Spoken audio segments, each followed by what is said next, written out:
I've had over 40 pizzas in the last day. Stay tuned. Their reckoning will come. Stay tuned. Hey there, everybody, and welcome to episode 18 of the Pseudo Ludo podcast. I'm joined here by Brian and Nick. Hello. All right, you dastardly villains. Let's get into this. How you been doing? I've been doing. What about you, Murph? Yeah, I've been doing. I just spit up water all over myself. You do that every week. Good. All right, we have a very special episode today, and by special I mean absolutely mediocre. Whoa. But thank you for tuning in, anyways. We're gonna talk mostly about Ghost of Tsushima, which we're still all playing. None of us have really played anything else this past week, other than some Overwatch on my part and Nick's part. Brian, that does it for you, though, right? Just Ghost? Yes, sir. All right, so why don't we just hit some news first? A couple little items. We covered most of it last week on the Xbox reactions, but we got a few follow-ups, a little small details. So first up, the PS Plus games for August are Fall Guys and Modern Warfare 2 Remastered. We all know what Modern Warfare 2 is, but Fall Guys, I'm kind of curious. What do you guys like? I don't even know what to think of this. It looks fun. Looks like something in the vein of Gang Beasts that we can all get in on online and just mess around for a little while. Yeah, I agree. I don't really know exactly what's happening, but it looks like some kind of multiplayer survival thing. I haven't watched gameplay yet. Yeah, I feel like I've heard this title before, but apparently not because it hasn't come out yet. Oh, you're thinking Fallout Boy. Oh. All right, I'm looking at gameplay right now. A Redditor said this clip has me sold on it, and yeah, it does look very fun. It looks like, I hope you can lobby up and play with friends because it looks pretty chaotic. Yeah, you're literally just on it's like a wipeout style obstacle course, and you seem to just be trying to survive through it all. There's like, swinging wrecking balls and those little, things that turn. I don't really have the vocabulary to describe it, but yeah, all right, it looks fun. And it's free. So up next, yeah, so it looks like there's a leaked image that suggests that the faceplates on the PS5 are swappable, and you can probably customize it that way, which I think is pretty cool. This isn't confirmed yet. I don't know. What do you guys think? Would you keep the default like white plates, or would you swap it out? I would probably swap it. I'd probably swap. Depends on the options. I feel like the default color scheme is a little sus, so I'd probably go for a more monochromatic look, but depends. All black, the Batmobile. Yeah. Does it come in black? Yeah, I like something that kind of is understated, but I also have a bright red PS4 with the Spider-Man logo on it right now, so I don't know if I can really say that. That's definitely a honestly. cool idea, though, to do that. Like, you could really brand it with licensed stuff, and like you were saying earlier off mic, that you could do like the collectible editions as plates, not just as the console itself, which is a cool idea. Yeah, I really like it specifically for that idea because there are so many collectible editions that look dope, but like, what am I going to do?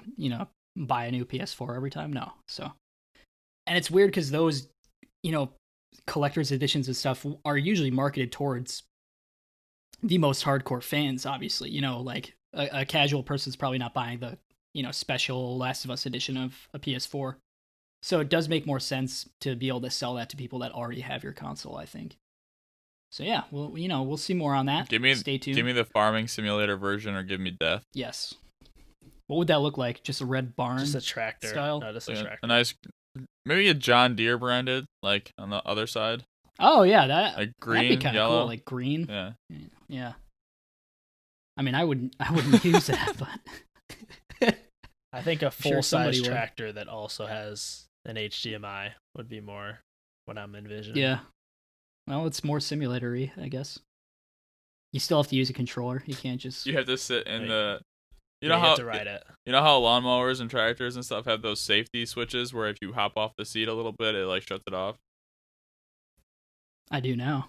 Well, they have those, but this tractor, that you have to sit in the tractor to keep your console on, but you still have to just use a controller. Yeah, I'm all in on that. Where do I get this? GameStop, Your local John Deere certified. GameStop, and John Deere. It's like those KFC Taco Bell combos at John Deere GameStop. You can go and get all your lawn and video game needs. Or like, what are those combos? Is it Pizza Hut, KFC? Taco Hut. No, I think there's a KFC Taco Bell. You're right there. Isn't there an A&W, like literally a used to be root beer one, yeah. place? Yeah, with what, KFC? I think KFC's everything. Hey guys, we haven't done our Taco Bell review podcast yet, and we definitely should get that going. Oh, the global pandemic kind of put the. Yeah, well, guess what? There's drive-through. No, I know, Is but there I'm not? saying that kind of. Can I have 2 Stop Gordillo that, Crunches and a chicken quesadilla? Thanks. That's it. So up next, Ghost of Tsushima is now PS4's fastest-selling first-party original IP debut with more than... That's a lot of qualifiers, Yeah, by the way. I was thinking. Like, how many does On that a really have? Sunday when it's exactly 73 degrees. Yeah. But anyways, it did sell more than 2.4 million units. More than in its 2.4 copies. That's from the tweet. It said that in the tweet from No, PlayStation I'm saying units. 2.4, not million. There's 2.4. That's funny. Like clearly everyone in this chat got it, but Maybe someone only got 0.4, hasn't downloaded yet. Nick hasn't fucking gotten this yet. You kidding me? He did only play the first hour. That was last week. It went idiot. back from last week. All right, so I don't know if I finished that sentence, but in the first 3 days of sales, it sold 2.4 million units globally. So that's really good for them. I'm really happy for Sucker Punch. Clearly, it just shows you like how many PS4s are out in the wild right now, and I'm kind of surprised. They're roaming and they're dangerous.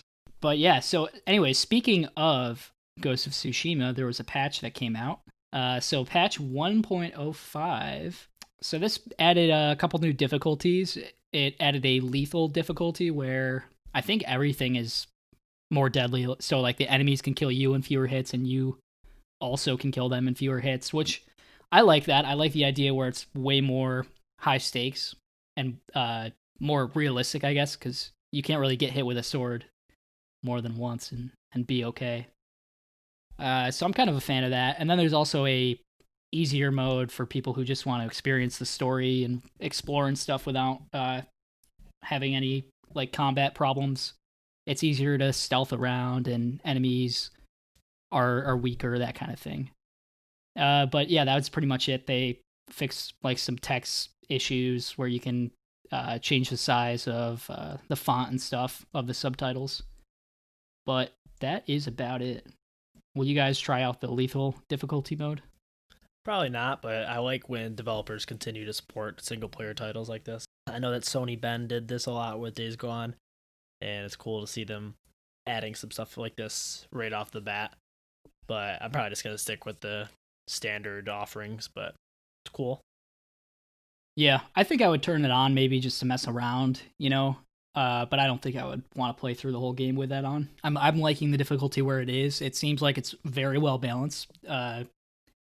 And we might as well just get into kind of what we want to talk about for the rest of the show, is just our continued reactions to Ghost of Tsushima. So I guess we could actually start just how far into it are each of us. Wait, hold on. Why don't you take the first floor here, because you haven't spoken on it yet. Okay. And then we can follow up. Yeah. Why don't you take the wheel? All right, so I'm at the beginning of Act 2, but I've actually played a whole lot. I cleared out all of the first third, the bottom island area. Everything, or just the outposts? Like all the side missions too? Oh, yeah, not all the side missions, but I did all the outposts and everything except the Fox Dens and the side quests. I did all the Pillars of Honor, all that kind of thing. What's your beef with foxes? There's so many of them. It actually vastly outnumbers like the rest of the stuff there is to do, it seems like. But that's probably, if you could even call that a complaint, which I wouldn't even call it that, that's probably one of the only complaints I have. Like, I'm loving the game. It's been like just so fun and so chill. It's exactly like the type of game I was looking for. Just a pretty low, not low stakes, but like low energy kind of open world Assassin's Creed style game. It's basically the best Assassin's Creed game I've ever played. Yeah, I agree. Spot on with that. Yeah, I mean that's like the story is pretty good. I like the like just the samurai theme in general. You know, I think Jin is like a really cool, like badass hero. There's not too much character depth at least yet for me, just because I mean I haven't gotten too far into the story. I guess I'm only about halfway through. And I mean the characters are all kind of not cliche, but they're, you know, nothing's too out there so far for me. But I have enjoyed some of the smaller tales. I like Lady Masako, kind of helping her on that revenge quest. It's like really sad. And that just like that I like that like bittersweet war story, you know. You see like this mother trying to avenge her children, stuff like that. But I don't know what else is there to discuss on this. I really like the customization options too.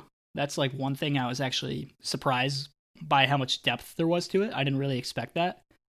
I guess in all the marketing stuff I had seen, I wasn't really seeing anything other than like a couple armors and stuff like that. I'm pretty shocked by all the dyes and all the headbands and helmets you can find. It's been really cool to kind of adjust based on what I'm doing. Like if I'm roaming through the open world, I'll put the traveler's gear on, and if I want to sneakily, you know, take out a base, I'll wear like the Ronin attire or something. And then if I'm just kind of in an all-out fight, I can put on some of the heavier samurai armors. I really like the versatility there and how they each do something and it actually feels like they're doing something differently. Whereas in a lot of games, it's just cosmetic and it doesn't really feel like you have to make any of those choices.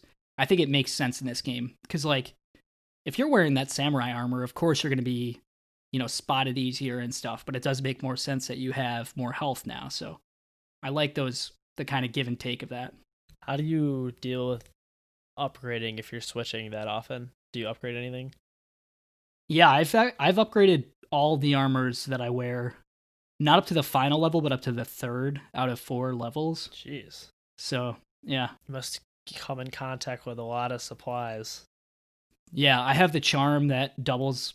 I think it doubles. I don't know if it doubles it, but it gives you way more supplies for every supply you find. So haven't had a problem with supplies. The only thing I'm low on is iron, actually. That's like the whole time. That's the only thing I can't find enough of. I fully upgraded my... I forgot the name of it. Is it the Tanto blade? Like the smaller assassination blade? Dagger thing. Yeah. That one's fully upgraded, so I can do really fast assassinations. And then I have, I think, 2 more upgrades left on my katana.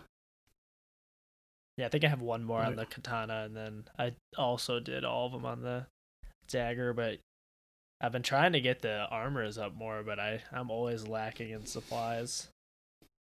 Yeah, you got to find that. It's called the Charm of Inari. That's definitely the best charm that I found. I probably already have it, because I'm further than you, and I've done everything on the first 2 islands. Yeah, then you definitely have it if you've done all the shrines. So, because that's on the first island. You should definitely check that out. Yeah, I definitely have it, but I don't have it. Throw that on. Assuming I don't have it equipped, maybe I do, and I don't even know. But because you'll be swimming. You need to get one of the armors leveled up all the way that I wasn't already doing. Like I'd put a lot in a different armor, and then you also need to have your sword leveled up all the way for the trophies. So. Mm-hmm. Yeah, I haven't checked any of the trophy requirements like too much. I've perused through it, but I haven't really tried doing anything yet. It seems like it's going to be pretty laid back and kind of just after I beat the story, clean everything up. I'm thinking of trying to do everything before I beat the story, so that it's just like aiming for.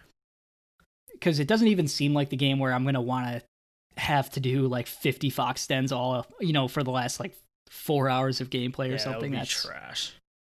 So I'm trying my best, and I might be overcompensating actually because I haven't played too much story, but I'm trying my best to like do this side stuff at a good pace, so that I'm not left with like a huge amount of it at the end. And I think I'm doing pretty well in that respect. I probably actually have to do more side quests more than anything. I'm at like the end of the story. Like the mission that I have up next seems to be one of, if not the final mission. So my intent is just like I went back and cleared out everything in the second island except for some of the side missions, and then I'm gonna go and do everything on the third island and then beat it, like you're saying. And then there will still be cleanup, I'm sure, but I doubt to the extent that it would have been if I wasn't paying fairly careful attention to it. Also, I got the Sly Cooper armor. All is right in the world. Yeah, hey, congratulations. You can't convince me that this isn't just Sly 5. You just can't. That's fine. I'm happy for you. I'm playing as Ryuichi Cooper. Good. Nick, how's how's it grown on you since last week's episode? If you haven't seen last week's episode, check it out. It's on YouTube. It's on whatever service you're listening to. Yeah. So, Nick, what are you thinking so far? Give us an update. I still think it's a really good game. I am starting to come around on the opinion that it's better than Horizon, but I'm not quite there yet. I am of that opinion so far. I will have to adjust it as I beat the story and see, obviously things could change. I could like it less, but right now I like it more than Horizon. I'm not quite there yet. I'm about to go to Castle Canada, or however you pronounce it, in the first section, the end of the first section, I'm assuming. I don't know. I'm not really trying to get everything like you guys are. I'm just kind of roaming about, and then as things come along, that's how I take care of them. It makes for a more natural feeling when the way I play. Because even back in the day when I tried to play like Fallout 4, I tried to do like everything. That gets tedious and boring eventually. So I like the more natural flow of things, just riding around and going to things that you actually see instead of just clicking around on your map. I have like two different modes with this game. One is when I'm going through the story and I have, my headset on, I'm listening to everything, I'm engrossed in whatever story's going on. And then I also have kind of a mode where I just have like my AirPods in and I'm listening to audiobooks and podcasts and kind of just walking around the world as like just something to do while I'm listening. You know what I mean? It's like I'm more focused on the book or whatever, but it kind of just gives me something to do as I'm sitting there. So I really like it for that. It's a great podcast game, which is a term I love, and there are definitely good podcast games out there. I think that's the case for a lot of open world games, but I know what you mean with the exploration, and this is very good. So I could. I think this one's even. I think it's like better than most because there's those like, there's the birds, there's the foxes. I have the wind unlocked that takes me to. It points to new vanity items and to new shrines, so I don't even have to kind of open the menu up and start paying attention. I kind of just keep walking wherever the wind is taking me, which it's a really I really like that model. Because even in Horizon or Skyrim, whatever open world game, when you complete something and you do want to go to the next task that you want to do, you usually pull your map up, you look for the icons, This is just what an amazing natural way to get you from place to place without ever taking you out of that world. Like you never even have to press start or options and bring up the map if you don't want to. I'm a big fan of the guiding wind. Yeah, I like that you don't need to do that, though, if you don't want to. Like, especially after you liberate all the outposts, like, you can just go to all the different question marks, like a normal, like, standard open world game. Because sometimes... Yeah, that's true. Even though I do like the emphasis on natural exploration and immersion in the world, but sometimes you're just trying to get stuff done, Murph. All right. We got platinums to get. We got Sly Cooper armor to find. And one other big shout out is how great are these load times? Like the fast traveling is so fast that I don't even have time to get bored. It's usually in games like Spider-Man. I think I only fast traveled a couple times, and probably only for the trophy. You know what I mean? In this game, I feel like don't feel slowed down at all when I fast travel. Yeah, they figured something out over there at Sony recently with Last of Us and this. The respawn times and load times are crazy. Yeah, it's incredible. It's awesome. What other thoughts do you guys have? Did you guys, if you pre-ordered, did you listen to the digital mini soundtrack that came with it? No, I did pre-order, but I did not listen to that. Yeah, I saw that in my library. I haven't listened. I assume it's just... Is it just... Have you listened to it? No, I was just asking. I see it on my home bar, and I want to kind of like click it and then just leave it on and vibe, Because I'm guessing it's gonna Yeah, that gonna be Get peaceful. lit. Yeah. yeah, it's definitely the music in that game is great. Just the atmosphere is so good. Love everything about that game. Yeah, the presentation. I don't really have. Go ahead. Just the presentation's top notch, and like the aesthetic and everything. Yeah. What do you think of Jin himself? And do you have any favorite characters other than the ghost himself? I think all the characters are kind of none of them are bad, but I'm not a fan of Kenji. I don't know if you've gotten to that point. Not a He's the Kenji fan. sake salesman. Yeah, he's like maker, whatever he a is. real comedic relief guy, but everyone else is fine. I don't think there's anyone that necessarily strikes me as being iconic but they all serve the story well, and there's enough depth in all the main cast of characters, especially in some of the side missions. There are some pretty good emotional beats if you seek them out, but I don't think it's I would say it's above average video game storytelling, but not like exceptional or anything. It's fine. The world is the star though. Yeah, I think it doesn't break out of its genre, but it doesn't really need to. I think it's like just a really good story within the samurai genre. So I kind of just appreciate them all for kind of like the tropes, Yeah, it honors the genre which it pulls from very intensely. Like it's definitely a product of the genre in a very purposeful way, which is cool. And I don't think Jin is a breakout mascot character the way Aloy is. Like, she's iconic now. I think she's such a great character. I love Aloy. She could definitely be used in advertising, and she already will be for Horizon for the PS5. And I don't think Jin has that same charisma, but I think he's really good as just kind of a character for this type of story, Yeah, he serves the story well. I don't think he's necessarily bland, but just That's exactly the word I was gonna use. I think Really? it's pretty Like, bland. Yeah. He's like I would use he's stoic. stoic, but on purpose. Like that's the point. Like the story. That's what the story is trying to convey, is this honorable samurai and the push and pull between the order and the chaos of the ghost path. I feel like there isn't enough I don't know, emotional reaction from him for when he does do the ghost like paths, the coward way or whatever. I feel like they could have made that a little bit more in depth. Like the more you assassinated people, like it would maybe give you different comments as you're talking to people saying that you were upset about it. I don't know, but it just seems like, oh, haha, remember that tournament? I stabbed people in the back. Now that's what thieves do. Yeah, the commentary on whether or not the game is trying to portray that as bad or good is very strange. Like I can't really get a grasp on if they're trying to say what he's doing is good or bad or neither. I think that what I'm getting so far is that it's bad but necessary. Yeah, you know what I'm saying? Like, and that's kind of how I guess it's a war story, and like war isn't good, killing people isn't good, but sometimes your hand is forced, like in a in a case like this, maybe at least in this story, that's how it's portrayed, where you kind of have to decide whether you value the lives of your people or the values you uphold, which one's more important at the end of the day. It's a cool clash. I'm hoping it does get a little bit more in depth. I've been seeing more of his character, like the more hot springs you unlock, stuff like that. Oh, you've been seeing more of him the more hot springs you go to. Oh yeah, those are some great graphics. His strut. Yeah, I do like where a lot of the story beats are going. I don't want to spoil anything. This isn't a spoiler cast, but I guess we will have to do one of those at some point, because I'm sure by the end of the game there will be a lot to talk about.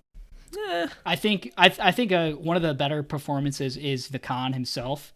I forget his first name, but yeah, Khotin Khan. I think he's like, every time he comes on screen, I pay extra attention, because he's really magnetic. I think he does a really, really good job with the acting. He's not just like, he's a bad guy, but he's not just like a one-note character. He has some complexity to him, which I appreciate.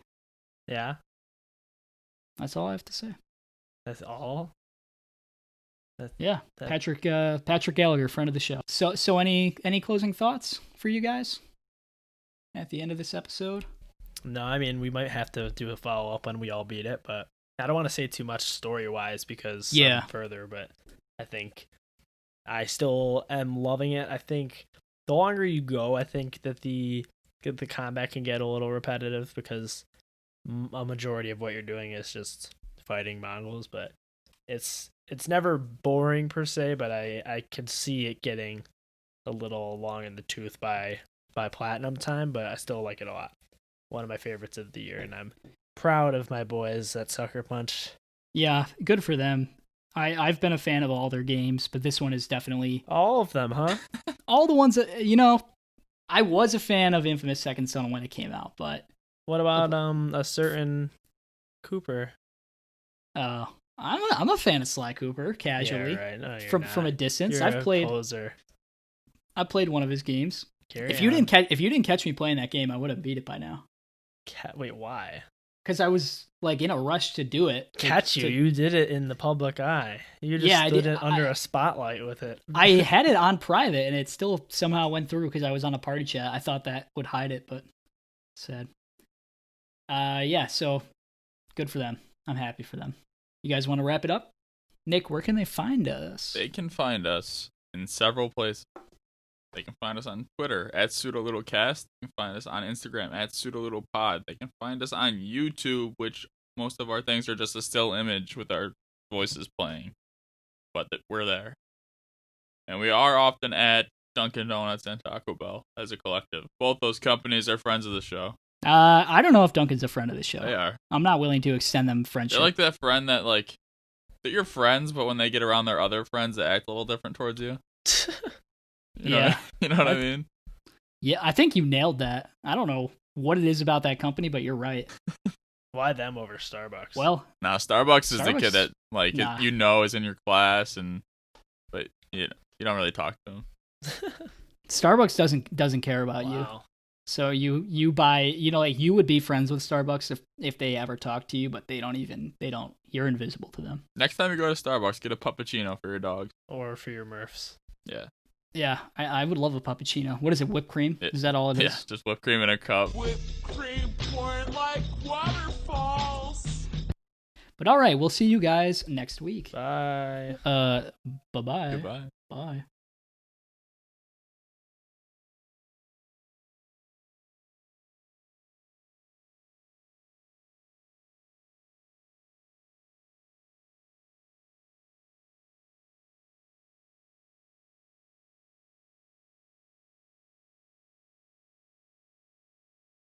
What is Pseudo Ludo?